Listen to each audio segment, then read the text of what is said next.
Albert Pike, born 1809, lawyer, poet, Confederate general, and a Freemason so powerful he climbed to the 33rd degree, the summit of the Scottish Rite. But Pike's legacy isn't just about dusty rituals and old war stories. To some, he's an enigma, a man of secrets. To others, he's the architect of history itself. What makes his story so intriguing is that conspiracy theorists say Pike predicted every world war, decades before the first shot was fired. And they claim his blueprint for a third, final war is still unfolding, right now.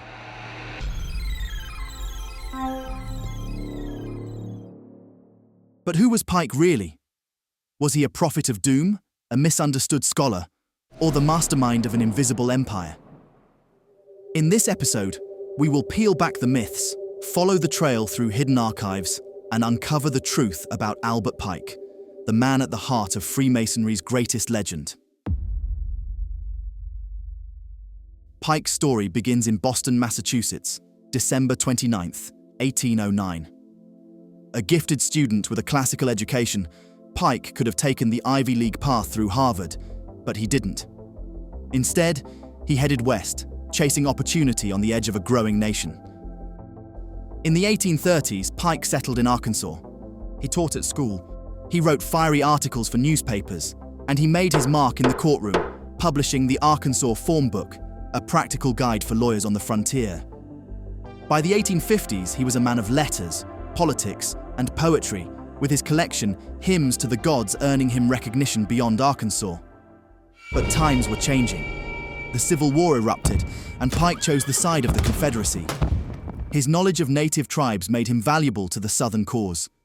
Commissioned as Brigadier General, Pike raised regiments of Cherokee and other native warriors. At Pea Ridge in 1862, he led them into battle, a battle ending in defeat and shadowed by accusations of atrocities. His superiors accused Pike's men of scalping Union soldiers. Pike denied it, but something of that magnitude leaves a stain. After feeling humiliated and disillusioned, he resigned and never looked back.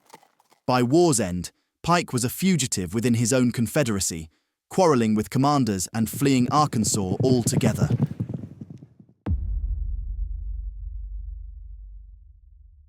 After the collapse, he slipped across the border into Canada, living in exile until 1865, when a presidential amnesty allowed him to return. Pike returned to law and to the press. In Memphis, he edited the Daily Appeal. But over time, rumors began to swirl about Pike's exploits. There were whispers that Pike was tied to a secret brotherhood, even darker than the Confederacy, the Ku Klux Klan. Some early accounts named him a Grand Dragon, others, a chief judicial officer. Did Pike stand at the heart of the Klan's rise? Well, modern historians say no. The evidence is relatively thin, the sources contradictory. Although Pike sympathized with the Southern cause, but whether he was ever Klan member is a mystery still debated. But what we do know for certain is this: Albert Pike was already shifting his focus to a new arena, one even more secretive, one where shadows and symbols ruled, the Freemasons.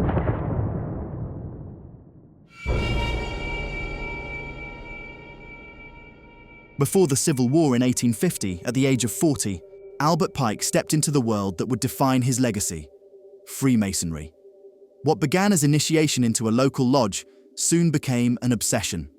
By 1853, Pike had already helped establish the Grand Chapter of Arkansas, serving as its Grand High Priest. But it was the Scottish Rite, the higher degrees of Masonry, that captured Pike's relentless mind. In 1859, Pike was elected Sovereign Grand Commander of the Scottish Rite's southern jurisdiction. This wasn't just a title, it meant he held supreme authority over Masonic chapters spanning the South and West. For the next 32 years, until his death, Pike sat at the very peak of the pyramid. To his followers, he became nothing less than the Masonic Pope. He settled in Washington, D.C. area, around 1870, which was a geographical beacon for Freemason. Why? Because many important leaders, some founding fathers, and even our first president George Washington was a Freemason. The mapping and architecture of the D.C. region was created under the guise of Freemasons. Pike felt at home, and devoted his life to the craft. He rewrote rituals, designed lectures, and poured his genius into volumes of text. His magnum opus, Morals and Dogma, of the ancient and accepted Scottish rite of Freemasonry. 800 dense pages of philosophy, symbolism, and comparative religion, given to initiates for generations. This wasn't just a book. It was the DNA of the Scottish rite, codified by Pike's restless intellect. He did not stop there. Pike's hunger for knowledge went further. He studied Hindu texts in the original Sanskrit. He wrote on ancient deities, rituals, and hidden meanings. His works were part scholarship, part mysticism, and they gave Freemasonry a reputation as something more than a fraternity. It became a philosophical empire. But Pike was a man of contradictions. He was brilliant, eccentric, and imposing, over 6 feet tall with a thunderous presence. At first, he opposed admitting black men into Masonry, then later reversed course, forging friendships with African American leaders. To his admirers, he was a sage. To his critics, a dangerous elitist cloaked in ritual. Whatever the verdict may be, Pike's influence was absolute. Pike was not just a leader, he was a philosopher. His writings revealed a belief system that pulled from every corner of human spirituality: Christian mysticism, classical philosophy, Jewish Kabbalah, and even the myths of ancient pagan gods. In his magnum opus, Morals and Dogma, Pike defined Masonry as a quest for light. Not sunlight, but truth. To him, light meant virtue, liberty, and intelligence. Darkness, tyranny. Masonry, he said, was nothing less than a global peace society uniting nations in brotherhood. So it seemed. But it wasn't the light that made Pike infamous. It was the darkness. In one passage, Pike asked why Scripture calls the fallen angel Lucifer, which is Latin for light-bearer. With his intrigue, he writes, Lucifer, the light-bearer. Strange and mysterious name to give to the spirit of darkness, doubt it not. But with any scripture, the context is open to interpretation. And yet, Pike's interpretation was believed to be dark and satanic. Not the case.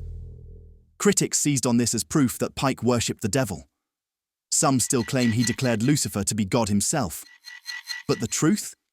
Just one sentence earlier, Pike condemned Lucifer, writing that a Mason's faith aspires to God alone and despises all the works of Lucifer.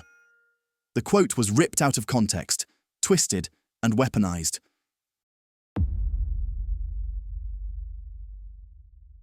In the 1890s, a French prankster named Taxil took Pike's words and spun them into pure fiction, adding on to the pile of contempt. Taxil claimed Pike led a Luciferian cult called the Palladists, with black masses and satanic rites. It was all a hoax. Taxil later admitted he made it up to embarrass the Catholic Church. But by then, the damage was permanent. Pike the Luciferian had entered the public imagination, a shadow that still haunts conspiracy circles today. But Pike's reality is more complex. Pike believed every faith carried fragments of divine truth that Plato, Philo, even ancient myths were inspired. He studied mysticism, explored spiritualism, and looked for unity in diversity. His vision in Morals and Dogma was not satanic, it was humanistic. A future where duty, honesty, and compassion bound all nations into one household of light. As he preached positive words and divine truth, there are some underlying eeriness to his teachings, or shall we say future predictions, that he seemed to get right before they happened. Or was it just coincidence, accuracy, or a plain old hoax? The most chilling legend about Albert Pike is the claim that he foresaw, and perhaps even planned, every global war of the modern era.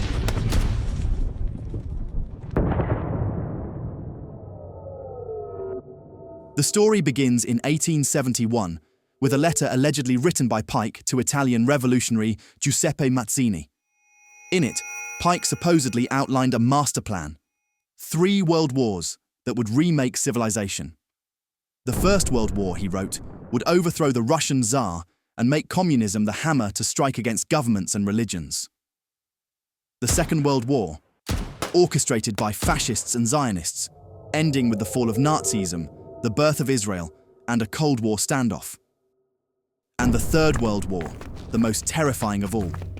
A war between political Zionism and the Islamic world, drawing all nations into chaos. Out of this, Pike allegedly said, humanity would be broken, atheism destroyed, and a Luciferian doctrine revealed as the New World Order. Eerie, isn't it? Well, I got goosebumps. The first two wars seem to fit history almost perfectly. And the third? Some argue it's unfolding right now in the Middle East as we speak. The signs are there. No wonder why conspiracy sites hail Pike as the prophet of the apocalypse. But here's the problem. The letter, it doesn't exist. No copy has ever been found in Pike's archives.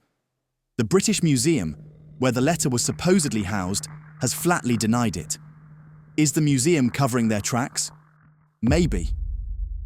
And the historians, they agree, it's a hoax, a collage of earlier fabrications stitched together decades after Pike's death. Why are they so certain? Well, the roots trace back to the Taxil hoax of the 1890s, when a French satirist painted Pike as the Luciferian high priest of a secret cult. Then, in 1925, a Catholic author repeated the tale. But still no world wars were mentioned, though. It wasn't until the 1950s that conspiracy writer William Guy Carr unveiled the full 3 world wars narrative. He even added words Pike never could have used, like Nazism and Zionism, terms that didn't exist in 1871. In truth, Pike never predicted global wars. He called Freemasonry the Great Peace Society, committed to preventing conflict. The prophecy reflects not Pike's mind, but our own fears, Cold War paranoia, apocalyptic anxieties, and the human hunger for hidden masterminds behind history's tragedies. So, did Albert Pike script humanity's destruction? Or did we script the myth, because sometimes the idea of a grand design feels more comforting than the chaos of reality? I like to think so, but as we know, societies can be manipulated by idle hands from behind the curtain. One such an example is the Bilderberg Group, the infamous yearly meeting organized by certain individuals in powerful places. And you must be invited. People who are invited and attend somehow obtain positions of power soon after attending.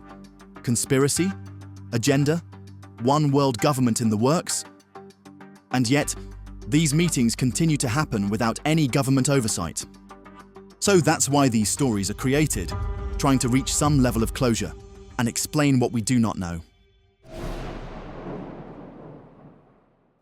In his later years, Albert Pike died in Washington, D.C. on April 2, 1891. He was 81 years of age. He was buried with full Masonic honors. Decades later, in 1944, his remains were moved to the Scottish Rites House of the Temple in Washington, enshrined at the very heart of American Freemasonry. Inside the fraternity, Pike is revered as a giant of Masonic philosophy. His name marks lodges, libraries, and awards. His writings are still studied, and though Morals and Dogma is no longer handed to every initiate, it remains a cornerstone of Masonic literature. To Masons, Pike is a scholar, a reformer, and a symbol of intellectual devotion. But outside the lodge, Pike's legacy is anything but serene. For over a century, he stood as the only Confederate general honored with a statue in Washington, D.C. Critics pointed to his Confederate past and alleged ties to racist movements. Defenders countered that his statue showed him in civilian garb, as a Mason, not a soldier. The debate simmers. In recent years, Pike has been resurrected by both far-right and anti-Masonic groups. Viral posts falsely attributed to him spread like wildfire, reviving the old hoax that he left a blueprint for world war and global tyranny. In the modern conspiracy ecosystem, Albert Pike has become many things: Illuminati Grandmaster, Satanic High Priest, architect of the New World Order. But here's the irony. Those repeating his name rarely read his actual words. So, was Albert Pike a prophet of doom, a satanic mastermind, or simply a brilliant man whose words were twisted by time, fear, and imagination? As Pike himself once said, "When I am dead, I wish my monument to be built only in the hearts and memories of my brethren of the ancient and accepted right. In the end, Pike's real power wasn't in predicting wars. It was in reminding us how easily myth can eclipse truth, and how sometimes the scariest stories are the ones we choose to believe. Thanks for watching. Remember to support the channel and see you on the next one.